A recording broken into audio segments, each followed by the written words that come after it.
ہے قول محمد قول خدا فرمان نہ بدلا جائے گا، بدلے گا زمانہ لاکھ مگر قرآن نہ بدلا جائے گا۔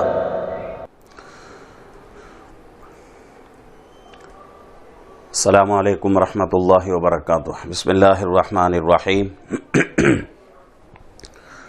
محترم ناظرین، کچھ سوالات ہیں، ان کے جوابات دینا ہے۔ آج کی یہ مجلس سوال جواب کی ہی مجلس ہے، تو اس میں سے کچھ سوالات جو ہے پیچھے بھی آئے تھے، پھر دوبارہ آ رہے ہیں، اور کچھ سوالات نئے بھی ہیں۔ جو پیچھے سوالات آ چکے ہیں ان کا جواب بہت ہی مختصر دے کر آگے بڑھ جاؤں گا۔ جو سوال نیا ہے اس کی کچھ جو ہے تشریح ہو جائے گی۔ پہلا سوال ایک ساتھی کے طرف سے ہو رہا ہے کہ ہمارے نبی پاک صلی اللہ علیہ وسلم کے امی ابا کے بارے میں ہم کیا عقیدہ رکھیں؟ کیا وہ مسلمان تھے یا کافر؟ اور اس میں ایک بات یہ بھی ہے کہ کچھ کتابوں میں کافر لکھا ہوا ہے، جیسا کہ مشہور ہے کہ حضرت مولانا رشید احمد صاحب گنگوہی رحمۃ اللہ علیہ جو اپنی تالیفات میں نقل کیے ہیں، تو ان باتوں کو لے کر بہت سارے لوگوں کے دلوں میں یہ الجھن رہتی ہے کہ بھئی نبی پاک صلی اللہ علیہ وسلم کے امی ابا والدین جو ہیں وہ مسلمان تھے یا کافر۔ تو اس کے بارے میں ہر سیرت نگار، سیرت لکھنے والے اپنے اپنے علم کے مطابق لکھتے ہیں، جیسا کہ سیرت کی کتابیں ہیں، سیرت حلبیہ ہیں، اور بھی بہت ساری سیرت کی کتابیں ہیں۔ تو ان میں ایک ایک مصنف جو ہے اپنے اپنے علم کے مطابق بات لکھتے ہیں، لیکن جہاں تک قریب کے زمانے کے جو اکابر، جیسا کہ ابھی میں نے تذکرہ کیا ہے، حضرت مولانا رشید احمد صاحب گنگوہی رحمۃ اللہ علیہ جو ہمارے اکابر علماء دیوبند میں بہت ہی نمایاں قسم کے، بہت ہی بڑے اکابرین میں سے ہیں، تو انہوں نے جو کتاب میں لکھا ہے وہ اپنے طرف سے نہیں بلکہ دوسرے جو بڑی کتابوں میں لکھی ہوئی باتیں ہیں ان باتوں کو وہ نقل کر رہے ہیں، اتنا ہی ہے۔ اب جہاں تک اس مسئلے کا تعلق ہے، سب سے پہلی چیز تو اس میں جو ہے یہی کہا جائے گا کہ بھئی یہ سوال ہمارے ایمان میں کمی زیادتی کا سبب نہیں ہے۔ یہ سوال اور اس کا جواب ہمارے ایمان میں کمی زیادتی کا ذریعہ نہیں۔ جہاں تک ہم کو محنت کرنا ہے ان چیزوں پر محنت کرنا ہے جو چیزیں ہمارے ایمان میں کمی یا زیادتی کا سبب بنتے ہیں۔ قبر میں ہمارے ساتھ یہ سوال نہیں ہوگا، حشر میں ہمارے ساتھ یہ سوال نہیں ہوگا۔ تو کتابیں اگر اٹھا کر دیکھیں گے تو مختلف کتابوں میں مختلف باتیں لکھی ہوئی ہیں، تو اس لیے بہتر یہ ہے کہ ان چیزوں میں نہ پڑیں۔ اور اس کے بارے میں تو ایک ادنا قسم کا طالب علم ہوں، میری علم کی بساط کچھ بھی نہیں ہے۔ اگر میں اس کے بارے میں کچھ کہوں تو ایسا لگتا ہے کہ بھئی میرے اندر ایک بات آ رہی ہے کہ اگر میں اس سوال کا کوئی جو ہے جواب دوں جس کے اوپر ہمارے بڑے اکابرین نے کوئی فیصلہ نہیں کیا ہے تو یہ میرے لیے گمراہی کا سبب ہو جائے گا۔ تو اس لیے جہاں تک اس سوال اور جیسے سوالوں کا جواب لینے کی کوشش نہ کریں، اور ان چیزوں کے اوپر سکوت اختیار کریں، یعنی خاموش رہ جائیں، یہی ہمارے لیے بہتر ہے۔ دوسرا مسئلہ ہے، ایک ساتھی کا سوال ہے کہ مفتی صاحب کیا مزاروں پر حاضری دینا جائز ہے یا نہیں ہے؟ تو اس کے بارے میں یہی کہا جائے گا کہ بھئی مزاروں پر حاضری دینا کوئی جو ہے حرام عمل نہیں ہے، ناجائز عمل نہیں ہے، دے سکتے ہیں، لیکن وہ مزارات جہاں بدعت کے کام ہوتے ہیں، خرافات ہوتے ہیں اور غلط کام ہوتے ہیں، رسوم و رواج ہوتے ہیں، ان قبروں کی زیارت اور ان مزاروں کے اوپر حاضری کی نیت سے جانا یہ اچھی بات نہیں ہے۔ ویسے تو مزاروں کی جو ہے زیارت کی اجازت تو ہے، لیکن جہاں خرافات ہوتے ہیں وہاں جانے سے بچنے کی کوشش کریں۔ تیسرا سوال ہے، نماز شروع کرنے سے پہلے انی وجہت وجہی للذی فطر السماوات والارض حنیفا، یہ پڑھنا ضروری ہے یا نہیں؟ اگر ضروری ہے تو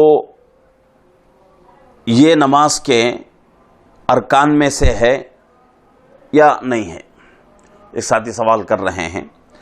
تو عام طور سے جو ہے جب جماعت نماز کے لیے آدمی کھڑا ہوتا ہے نماز سے پہلے تو یہ دعا پڑھی جاتی ہے، اور یہ دعا پڑھنا نہ ہی نماز کا رکن ہے، نماز کے باہر کے شرائط میں اس کا جو ہے اس کو داخل کیا گیا ہے، نہ ہی نماز کے اندر کے ارکان میں جو ہے اس کو داخل کیا گیا ہے۔ نہیں، اگر کوئی پڑھنا چاہے تو پڑھ سکتا ہے، بس نہ پڑھنے پر کوئی گناہ نہیں، کوئی نماز ہماری جو ہے خراب نہیں ہوتی، نماز میں کسی قسم کا نقص پیدا نہیں ہوتا۔ اسی طریقے سے ایک ساتھی سوال کر رہے ہیں کہ فاتحہ کرنا کیسا ہے؟ شریعت میں فاتحہ کرنا جائز ہے یا نہیں؟ برائے کرم اس سوال کا جواب مرحمت فرمائیں۔ پہلی چیز یہ ہے کہ بھئی فاتحہ کس کو کہا جاتا ہے، اس کو سمجھیں۔ فاتحہ کیا ہے؟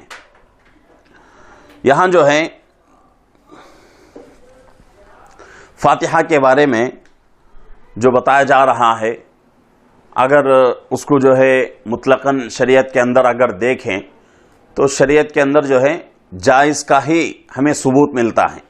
فاتحہ کس کو کہتے ہیں؟ سورہ فاتحہ پڑھنا اور قرآن کی سورتیں پڑھ کر اصحال ثواب کرنا میت کے لیے، یہ شریعت ہماری اس کی اجازت دیتی ہے، اور کسی بھی جو ہے قرآن کے آیت سے، کسی بھی حدیث کے ٹکڑے سے اس کے اوپر ناجائز کی کوئی بات ہمیں نہیں نکلتی۔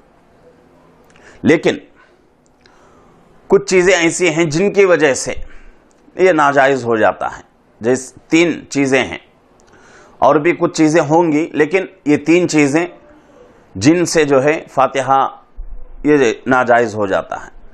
ایک شرط، کھانے کے اوپر فاتحہ کرنا، کھانے کی چیزیں، پینے کی چیزیں رکھ کر اس کے اوپر فاتحہ پڑھنا، یہ جائز نہیں۔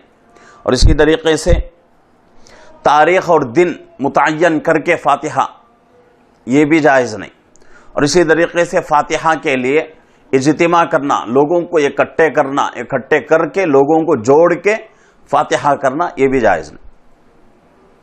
تو یہ 3 چیزیں اگر نہ ہوں تو کوئی مذائقہ نہیں ہے، سورہ فاتحہ پڑھیں، اور اسی طریقے سے حدیث میں بتایا گیا ہے، بعض حدیثوں سے تمام حدیثوں کو اگر جمع کر لیا جائے تو تمام حدیثوں کا خلاصہ مفہوم یہی نکل کر سامنے آتا ہے کہ بھئی سورہ فاتحہ پڑھو، سورہ بقرہ کا پہلے جو ہے آیتیں، شروع کے آیتیں پڑھو، آیت الکرسی، اور اسی طریقے سے آخر کی آیتیں، اور اسی طریقے سے سورہ یاسین ہے، سورہ ملک ہے، سورہ مزمل ہے، اور اسی طریقے سے سورہ کافرون ہے، سورہ اخلاص ہے، سورہ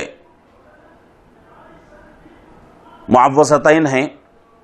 ان سورتوں کو پڑھ کر ان کا ثواب ہم میت کو بخش سکتے ہیں، یہ تو جائز ہے۔ لیکن کھانے کے اوپر فاتحہ پڑھنا، دن اور تاریخ متعین کر کے کرنا، اور مجمع کو اکٹھا کرنا، جوڑ کے کرنا، یہ جو ہے